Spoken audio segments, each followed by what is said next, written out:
Good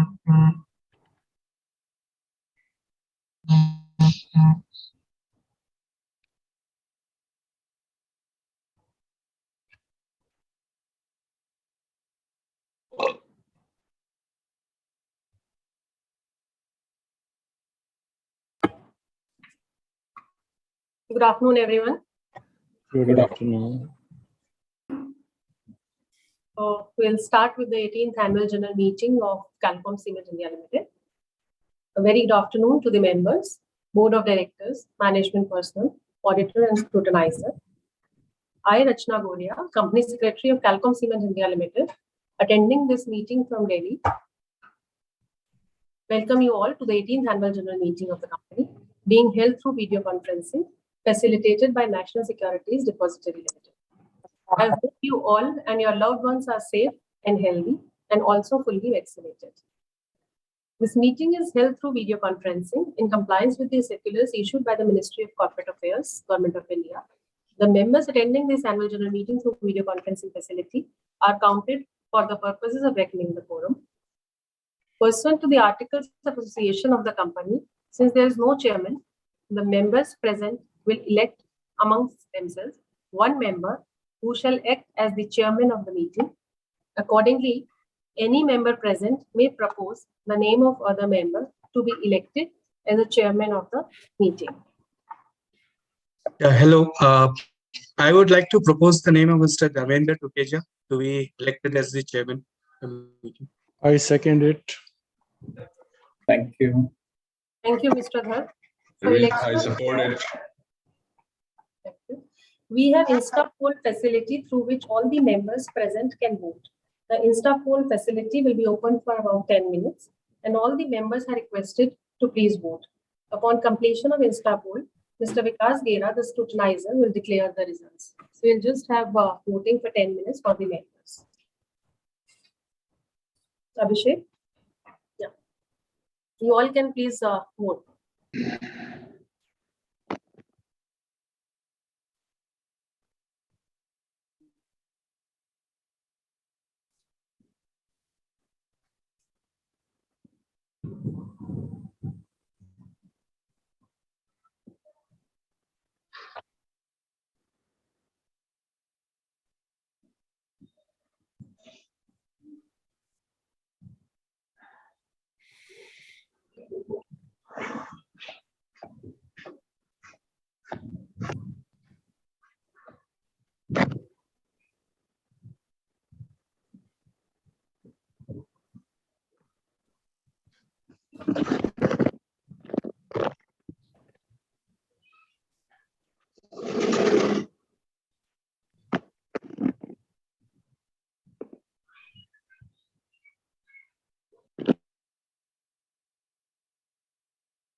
A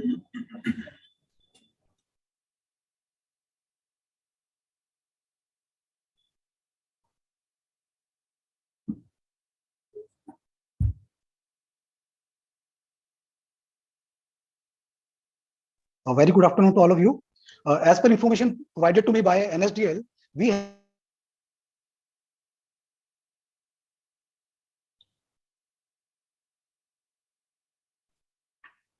Thank you. So Mr. Dharmendra Tuteja is now requested to chair the meeting and address the members of the company. Thank you, Rachna. Good afternoon, ladies and gentlemen, and thank you all for joining the AGM and sparing your valuable time.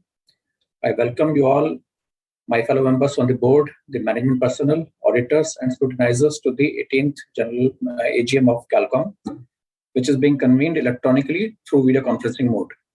The company has taken all steps to enable members to participate through video conferencing facility and vote at the AGM. We have the requisite quorum present to conduct the proceedings of this AGM. I accordingly call this 18th AGM of Caclom Cement India Limited to order. However, before we start with the formal proceedings of the meeting, I request Rachna, the company secretary, to first introduce the members of the board and who are attending this AGM. Yes, Rachna, please. Thank you, Mr. Tuteja. All the board members and management personnel are attending the meeting through video conferencing from different locations. Mr. Dharmendra Tuteja is attending the meeting from office in Delhi. Mr. Ganesh Jirkunthwar is attending the meeting from Odisha. Mr. J.K. Gadi, an independent director and chairman of Audit Cum Governance Committee and Corporate Social Responsibility Committee, is attending the meeting from Delhi. Mr. Naveen Jain, an independent director and chairman of Nomination and Remuneration Committee, is attending the meeting from Gurugram. Mr. R.A. Krishna Kumar is attending the meeting from Chennai. Myself, Rachna Goria, I am attending the meeting from Delhi. Mr. Vikram Dhukalia, an independent director, is attending the meeting from Delhi. Mr. Padmanav Chakravarti, manager of the company, is attending the meeting from Guwahati. Mr. Rajesh Agarwal, representative of statutory auditors, Deloitte Haskell & Sells, is attending the meeting from Delhi. Mr. Vikas Gira, secretarial auditor and scrutinizer, is attending the meeting from Delhi. Thank you, Rachna. So, dear shareholders, a very good afternoon to all of you.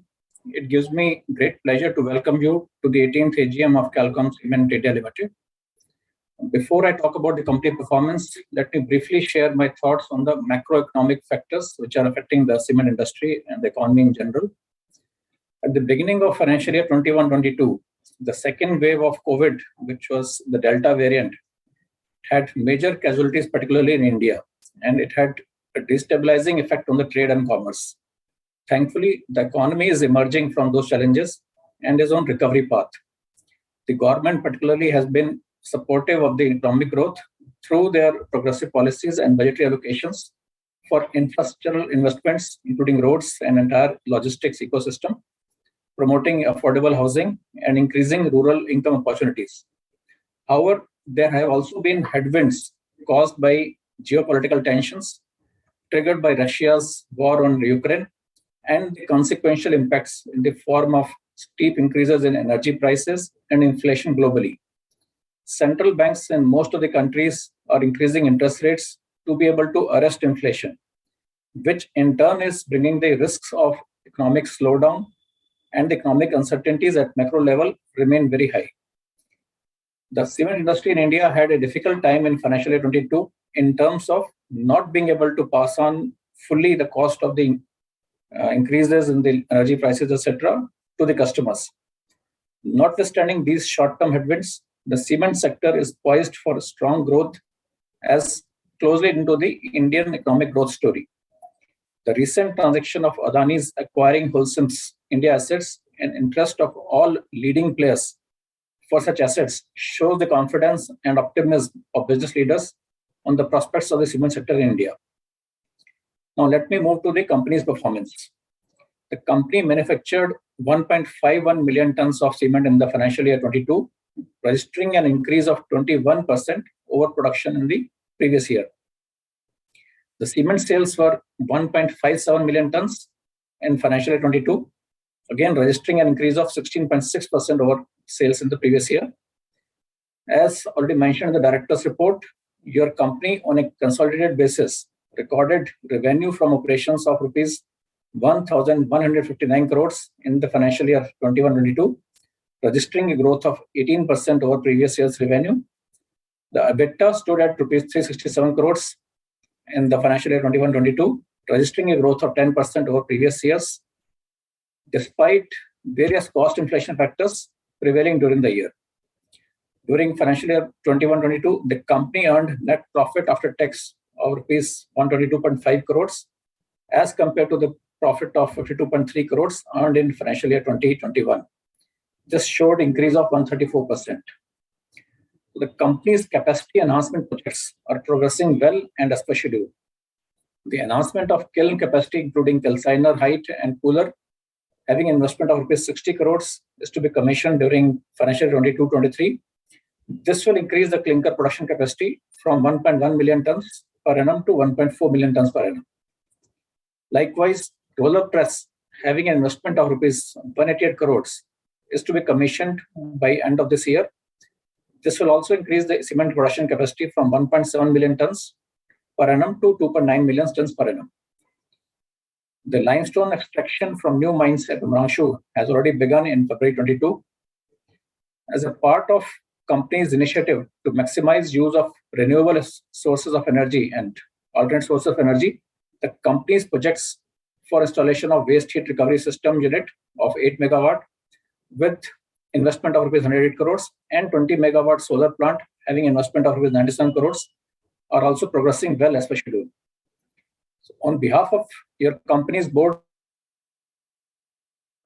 I convey our gratitude to associates and the central and state government's support. I would also like to thank the entire Caclom team for their unflinching commitment and passion to help the company grow profitably amidst headwinds of high energy prices and inflation. I also express my deepest gratitude to all of you, our shareholders, for continuing your trust, confidence, and support. I look forward to same in the future as well. Thank you very much. So I now request Rachna to conduct the further proceedings of the AGM. Thank you, Vijay. Rachna, please go ahead. Yeah, thank you. Dear members, please be informed that the e-voting facility on the resolutions proposed in the annual general meeting has been enabled and shall remain enabled for 15 minutes thereafter. Those members who have not voted through remote e-voting during June 26 to June 29, 2022 could please use the e-voting facility and complete their voting.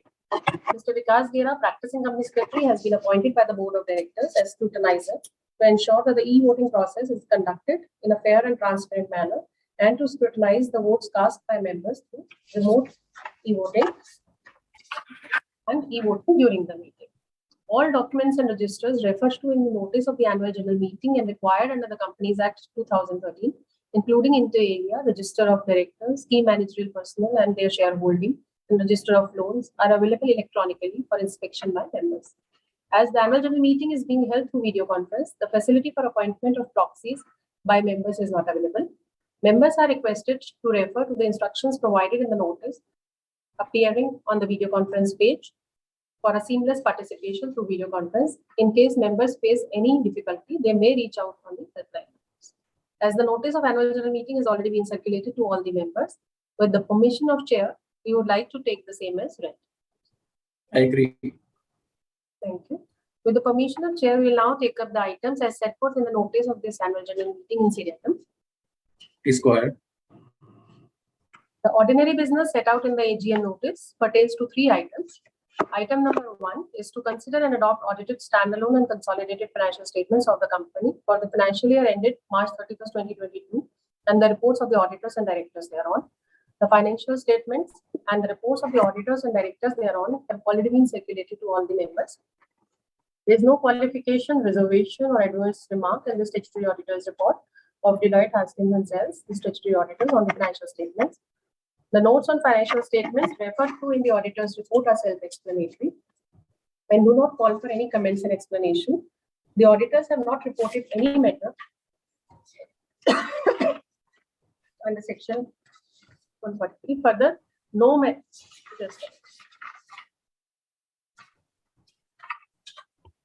Under Section 143(12) of the Companies Act, auditors have, however, emphasized on one matter referring to note number 30B of the notes to accounts of the standalone financial statements and note number 29B of the notes to accounts of the consolidated financial statements, which pertains to the dispute between two major group of shareholders of Caclom Cement India Limited, which is currently sub judice. Since the matter is sub judice, pending final outcome, no adjustments are considered necessary in the financial statements. Also, there is no qualification, reservation, or adverse remark in the secretarial audit report. Item number 2 is to appoint a director in place of Shri Ganesh Jirkundur. His DIN number is 07479080, who retires by rotation and being eligible offers himself for reappointment. Item number 3 is to appoint a director in place of Shri Rachna Goria, DIN number 07148351, who retires by rotation and being eligible offers herself for reappointment. The special business now set out in the annual general meeting notice pertain to 4 items. So item number 4 is to consider and ratify the remuneration of Shri Messrs. R.J. Goyal and Associates, cost accountants, the cost auditors of the company, for the financial year 22-23 by an ordinary resolution. Item number 5 is to consider and appoint Shri Jagdish Kumar Gadi, his DIN number is 07738064, as an independent director for the second term of up to 5 years with effect from February 14, 2022 by a special resolution. Item number 6 is to consider and appoint Shri Naveen Jain. His DIN number is 00051183 as an independent director for the second term of up to a period of 5 years with effect from March 31st, 2022 by a special resolution. Item number 7 is to consider and appoint Shri Vikram Thokalia, DIN number 077198867 as an independent director for the second term of up to a period of 5 years with effect from March 31st, 2022 by a special resolution. There is no other business to transact. The resolutions and the explanatory statement in respect of our proposals, wherever applicable, have been provided in the notice of the annual general meeting. Further, no member has registered himself or herself as a speaker at the platform provided by company in accordance with the instructions mentioned in the notice of annual general meeting. Thank you, Rachna. Since all the items of business as per the notice of the 18th AGM have been taken up, I now declare the proceedings of the AGM as completed. As already mentioned, the e-voting facility will continue to be available for 15 minutes after the meeting. I request and authorize